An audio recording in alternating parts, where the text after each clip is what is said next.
Where were you on 9/11? Here at Fox 11, the morning started as a regular day on Good Day Wisconsin, but things quickly changed. Gary, I'm afraid we have to go to some breaking news, but I do want to thank you for stopping by. Thank you, Pete. This just in, 7:54 on a Tuesday morning. We want to show you some live pictures of what's happening right now. A plane crash at the World Trade Center in New York. Information just coming in right now, but as you can see, there is a whole bunch of thick black smoke, a fire there. Breaking news, of course, Amy, you're talking about the World Trade Center. Yeah, this just in. We want to show you those amazing pictures this morning. This video coming to us live out of New York City. You can see a huge amount of smoke.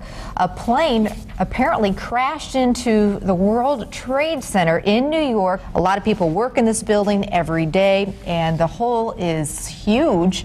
So we assume that there are quite a few injuries, but we haven't had any word on that yet. Pete? In the middle of the financial district too, Amy, so I'm sure that some of the brokers are wondering about what's going on there. In that clip you just saw, immediately following the crash of the second plane into the World Trade Center, Good Day Wisconsin switched to coverage on Fox News Channel.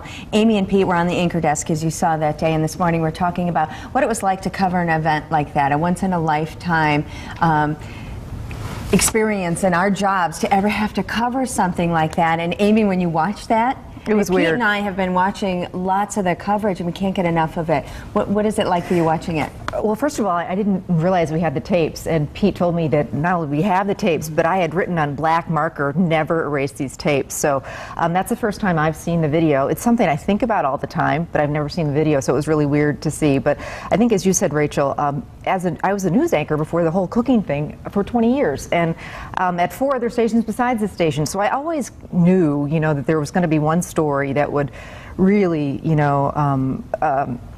be tough and be tough, be really tough to cover, and may really hit home personally. And how am I going to get through it? Boy, this was the story. Yeah. Well, before we move on to Pete, I wanted to ask you about if you remembered saying that we saw this. The hole has to be bigger than something a Cessna would cause. I don't want to brag or anything, but I think Pete and I our intuition, we were a little ahead of the game. Pete is from New York. His brother lives in New York, and we'll hear a little bit of that, but also, brought up the fact that there was a World Trade Center bombing. And so we were kind of reporting things, just saying, first I said that hole looks bigger than a Cessna. Right. Well, we originally, we were just looking at the AP wires. I was on the radio that morning, and my first report was that it was a cargo plane, only a couple people on board, and that's the information that we had. So the only way to know anything more was just to look at the pictures and observe, and you had such great perspective being from that area. And you're right about the Cessna. First you said that there was a bigger hole, and then it was clear blue skies. You don't want to say too much in that at that point. Right. You still go with the facts that you have. Being from New York, I remembered right away that there was, and of course everybody did, but I had a little perspective on the 1993 terrorist bombing of the World Trade Center, where I believe 46 people lost their lives there, but it was in the basement, and so I started talking a little bit about that before the second plane hit. When the second plane hit, we went right to Fox News, and they said the second plane hit. The reason we didn't you didn't see that on the tape, we were both looking at different things. Sometimes you don't look at the monitor all the time, and we had a producer yell in our ear, go to Fox News. Go to Fox, yeah.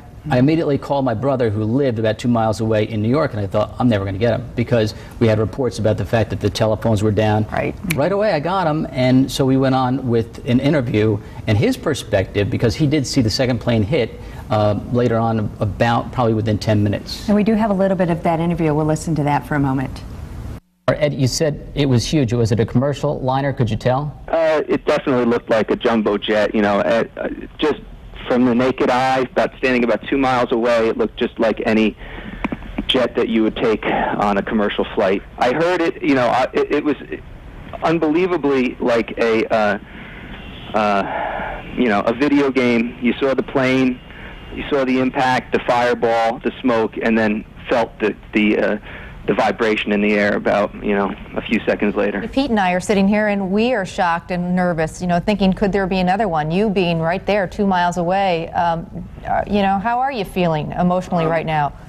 I'm a little disoriented. I don't know quite what to do with myself. It doesn't make any sense to go on with your daily activities. I mean, it's just I'm completely stunned and really have no idea what to do with myself. Yeah. Really seemed quite calm and collected at that point, but you say a few days later you could really see the toll it had taken on him. We planned to do an interview with him later in the week, and I believe it was Friday, and it was a totally different person, very down. I mean, didn't really, but of course, you're you're almost on adrenaline at that point, even though you don't know what to do with yourself. So by the end of the week, you could really tell in his voice that it had taken a toll on him. Another point of the story is my mother, who lived in New Jersey at the time, was actually on a train going to her dentist appointment to get into New York. Wow. The train was turned around. She had to get off and go on another train. They turned all the trains around to go back to New Jersey. So she was kind of involved with it, too. The other thing is, Rachel, not only I have 2 college friends who worked in the Trade Center, so personally you're a news anchor trying to keep it all together, but I'm going, wow. And I didn't ever have contact with them. They both got out. Neither one of them live in New York anymore. They had enough of that. Not that, it's tough to go through something like that, but it took me about a week to hear that they were okay. But also we were getting, as the media, a lot of information that the public wasn't getting, and at a point there were 60 or some planes. They thought there might be a lot up of planes in the still air. up in the air. They were still trying Right. to bring them down, but they didn't know how many had had targets. Right. So it was that watching that video gives me the chills, and I do remember from the set calling home. I had a little baby. Ireland was just a baby, and Riley was maybe 5, and I called my husband Bob and I said, "Where are the kids?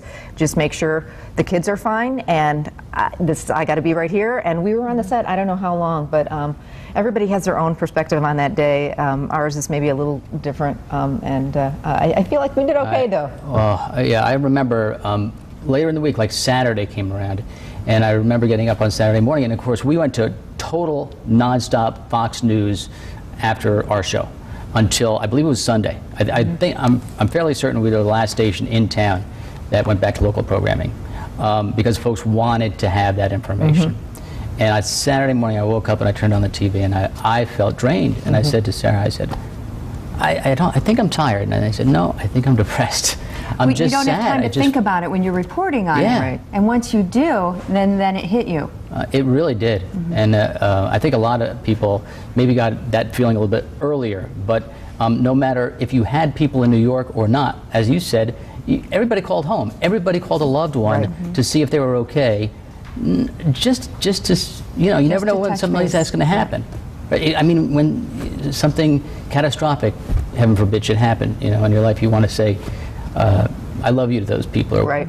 Very true. I think it's very interesting how things might change in the coverage now because of Twitter and Facebook and the social media that happens. But we only had you 2 that morning for a little while, and I was amazed at how well you 2 did. And you kept your composure, and it was great to experience that and remember it through your eyes. Not a great thing to remember, of course, but just to remember it that way and to think about where you were and who you loved at the time. And thanks for sharing your experience. Thanks.